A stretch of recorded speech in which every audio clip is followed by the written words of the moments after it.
Vamos abrir a palavra do Senhor em 1 Tessalonicenses, capítulo 2.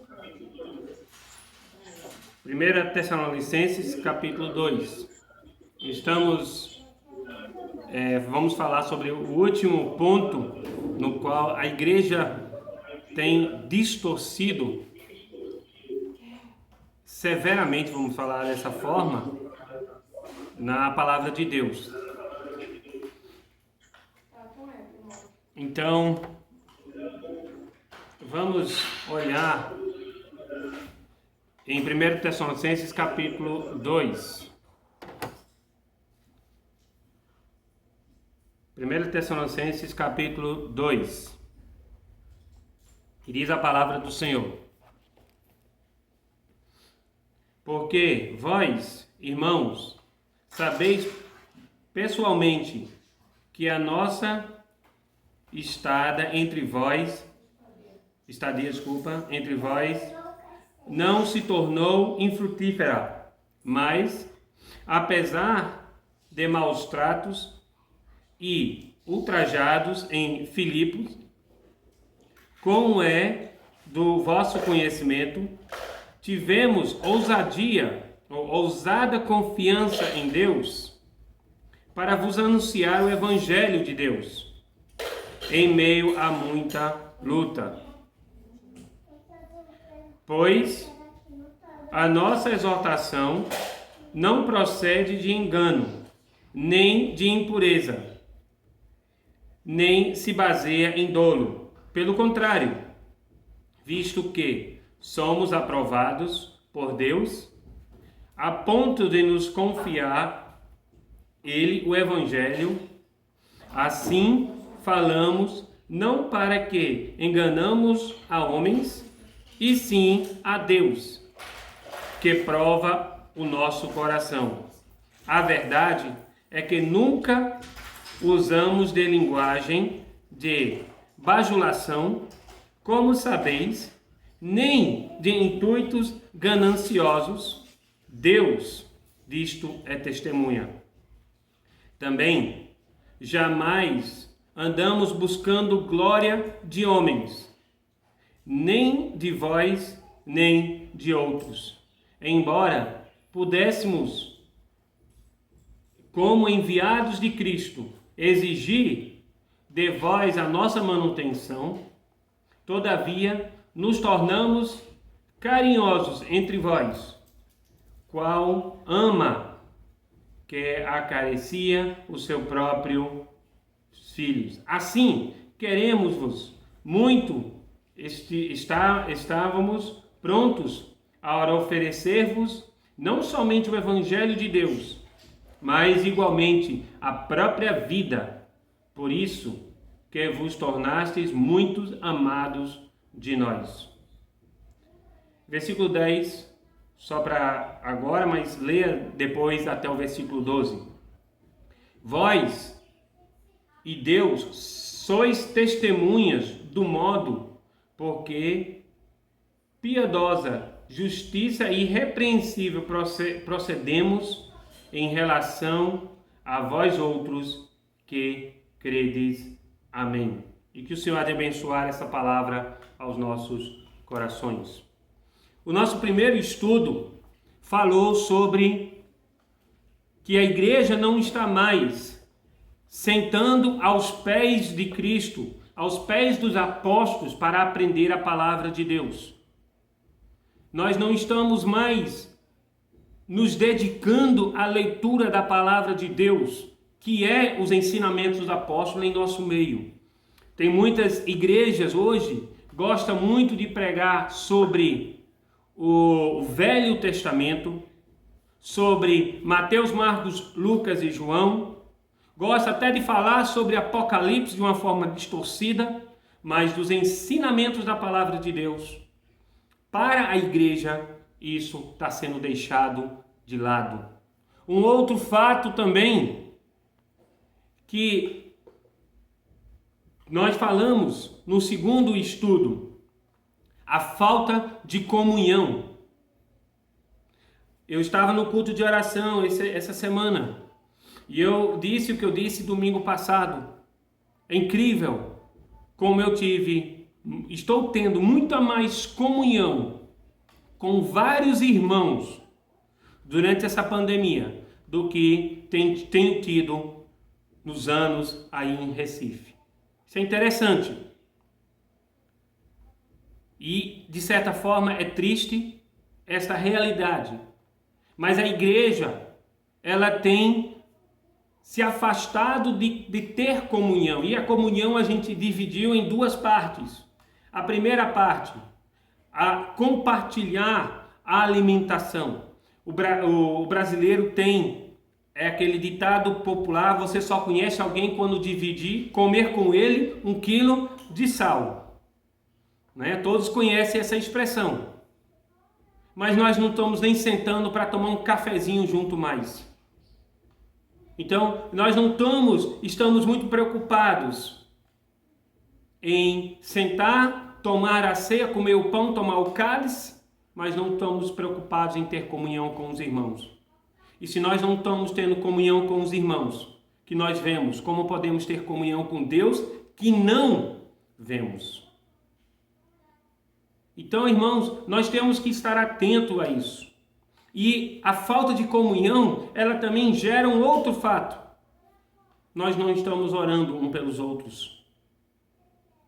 Nós não temos mais a comunhão de suportar uns aos outros. Estamos usando, como uma das versões da Bíblia diz, tolerando uns aos outros em vez de suportando, ou seja, dando apoio, de intercedendo um pelos outros. Irmãos, vamos estar atentos a isso. Né? Esses 3 pontos, a comunhão e a doutrina, a comunhão em 2 pontos e a doutrina, encontramos em Atos capítulo 2, versículo 42. E o 4º ponto? Qual é o 4º ponto da distorção? Meus amados, para entender isso, a primeira coisa que a gente tem que entender é culto. Para que servem os cultos? Quantos cultos foram estabelecidos na palavra de Deus? 2. Cultos são reuniões dos irmãos. 2 cultos somente. Que é a comunhão com a ceia do Senhor e a comunhão com a oração. Ou a comunhão com o aprendizagem da palavra de Deus. Então podemos dizer 3 cultos. Mas todos os 3 cultos são relacionados a quê? A uma coisa só: a comunhão dos irmãos. Mas hoje nós temos culto de avivamento, culto de pregação do Santo Evangelho. Na palavra do Senhor não existe culto de pregação do Santo Evangelho. Nós temos nos acomodados ao ponto de usarmos as 4 paredes para que as pessoas venham até nós ouvir a palavra de Deus. E não o contrário, de irmos. Marcos capítulo 16, versículo 15 diz o quê? Ide. E na versão da nova linguagem de hoje diz que vão.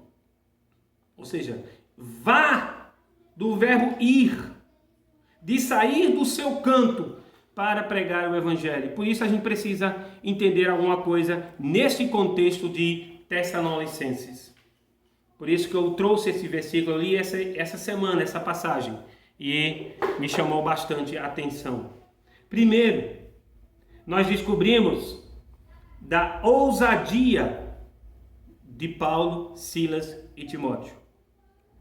Da ousada confiança em Deus. Primeiro ponto sobre pregação.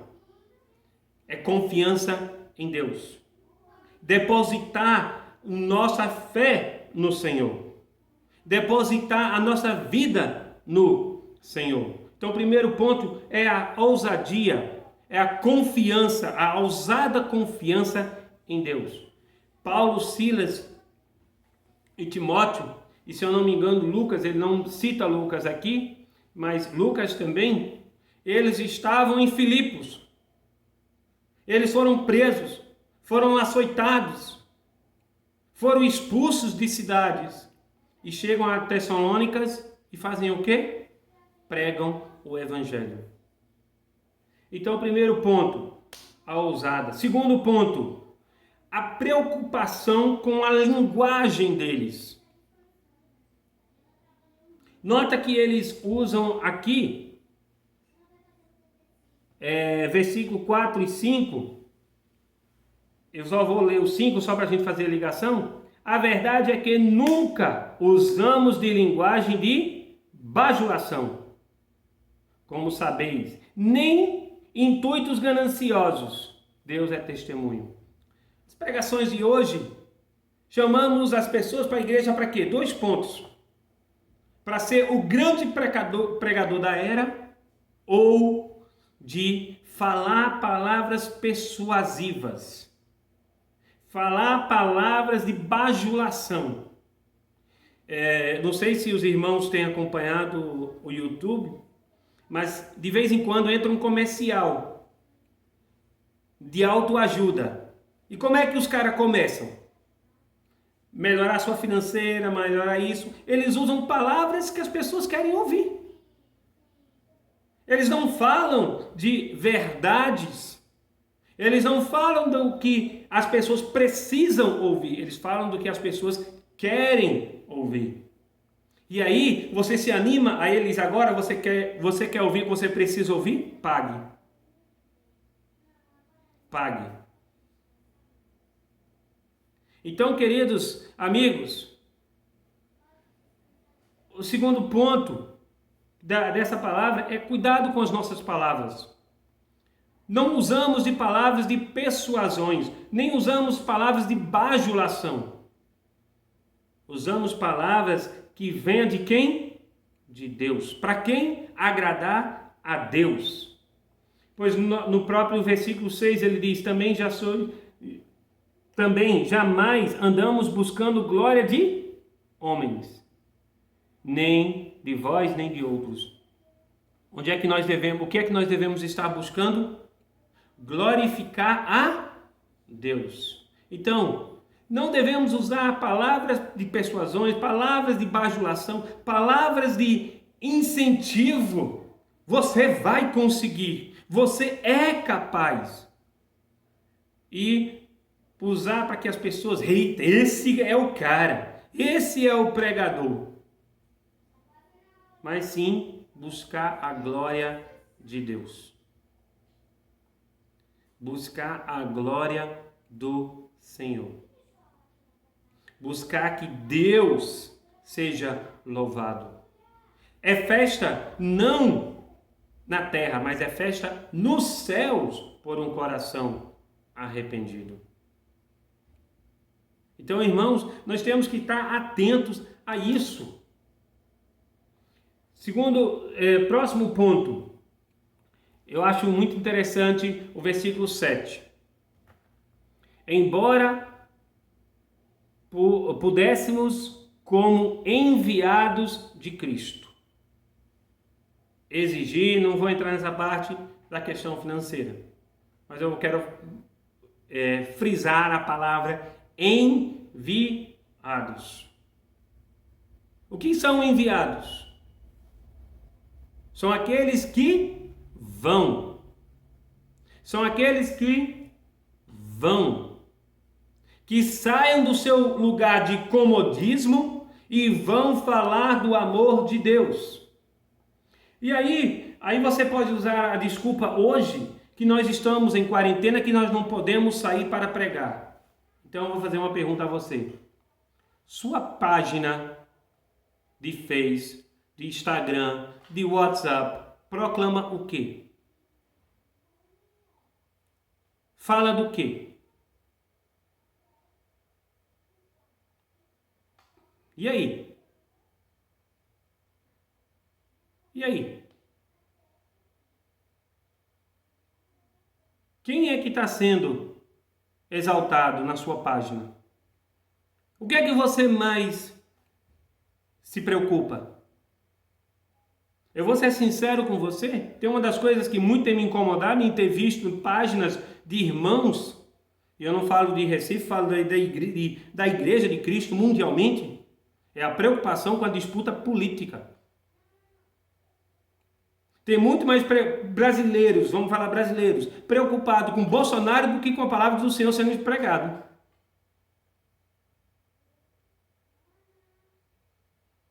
Irmãos, vamos acordar para a realidade.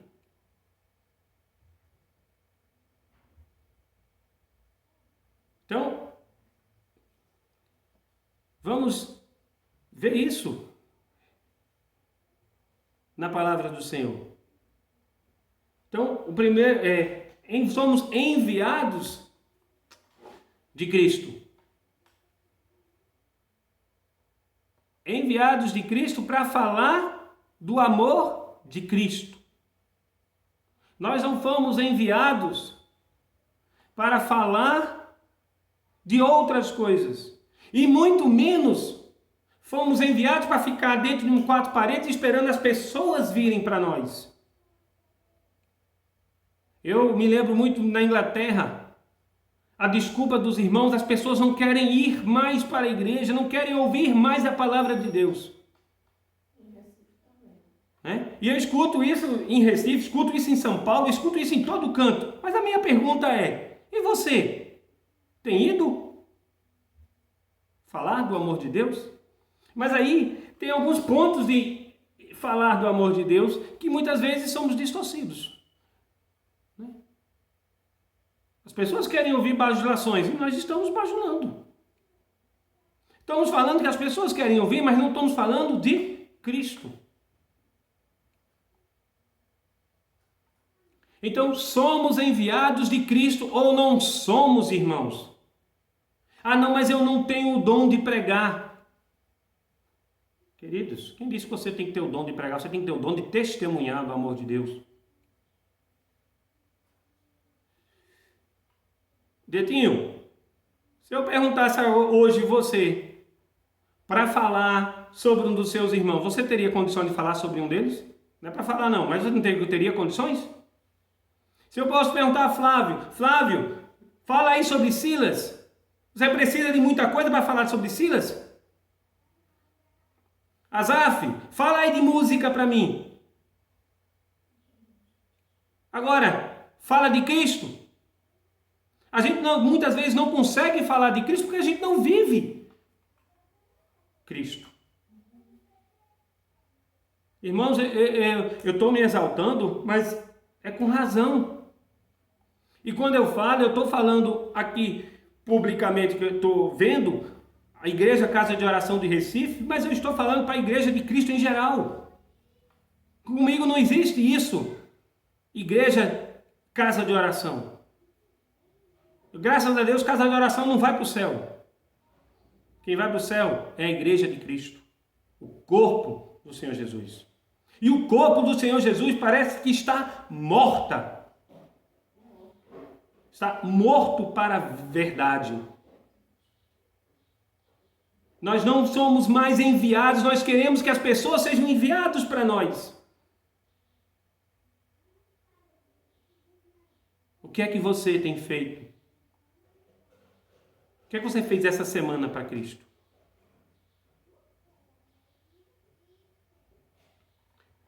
Próximo ponto. Temos que estar prontos. Prontos para quê? Se nós estamos dentro de quatro paredes, com um bocado de irmãos nos protegendo, aí é mil maravilhas. Vamos estar prontos para quê? É tão difícil levantar no púlpito e falar do amor de Deus. Veja só a nossa preocupação. Agora vai lá fora falar do amor de Deus? Não estamos prontos. Não estamos prontos para ser. E eu falo que eu muito fui assim. Tenho medo de ser rejeitado. Mas o pior não é somente estar pronto para falar de Cristo. Sabe qual é o pior? O último ponto. Versículo 10 diz: Vós e Deus sois testemunhos do modo porque, que eles criam. Eles são testemunhos. Tessalonicenses foi testemunho de como Paulo, Silas, Timóteo, e Lucas agiram. E aí faz uma pergunta: Que tipo de testemunho as pessoas vão dar sobre você? Flávio, não sei se está ainda, mas Joanã tem muitos carros de Uber.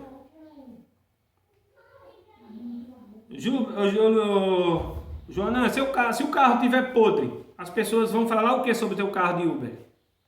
Né? Vão gostar? Não é não, Flávio? Flávio vivia deixando o carro dele impecável. Eu me lembro quando eu via falar, Flávio ali lavava, deixava, quase todo dia estava ali quase lambendo o carro.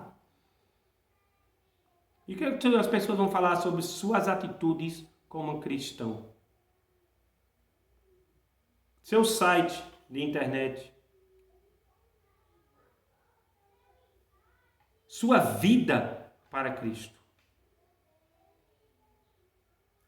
As pessoas eram testemunhas e foi por isso que eles se aproximaram tanto de Paulo. Tessalônicas foi considerado uma das igrejas mais fervorosas, que o seu testemunho espalhou-se por todo lugar. Por quê?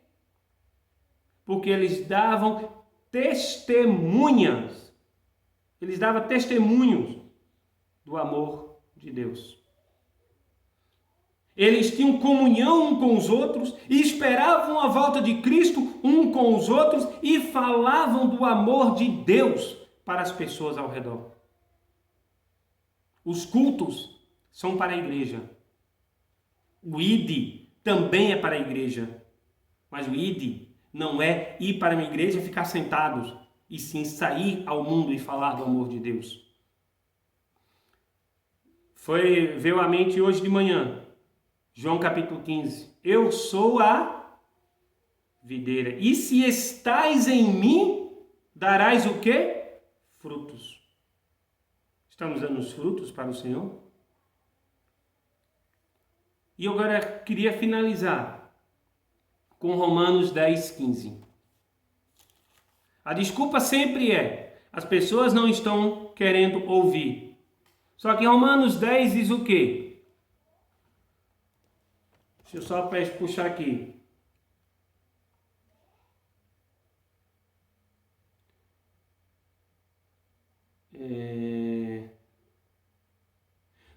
Versículo 14. Como poderão invocar aquele que não crerem? Em quem não crerem? E como crerão naquele de que nada ouviram?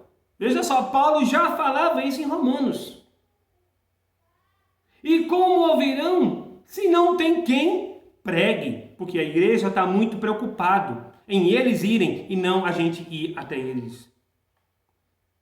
Aí ele termina dizendo: e como pregarão se não foram enviados? Nós somos o quê? Nós acabamos de ler que nós somos o quê? Enviados de Cristo. Como está escrito: quão formosos são os pés dos que anunciam coisas boas. Quão formosos são os pés do que pregam o Evangelho. Amados irmãos, a nossa vida é a igreja em andamento, a pregação do Evangelho. Temos distorcido muitas coisas e está na hora de retornarmos a Cristo. Temos que voltar a aprender a palavra de Deus. Temos que voltar a ter comunhão em oração. Temos que voltar a ter comunhão verdadeiro um com os outros. Verdadeira, obrigado. Temos que voltar a ir por todo o mundo e pregar o Evangelho. Não esperar que as pessoas venham para nós. Não esperar que as pessoas venham até nós. Quero que os irmãos pensem nisso. E que essa palavra ela possa tocar no íntimo do nosso coração hoje.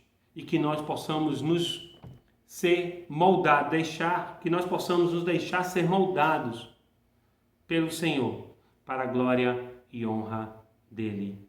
Amém.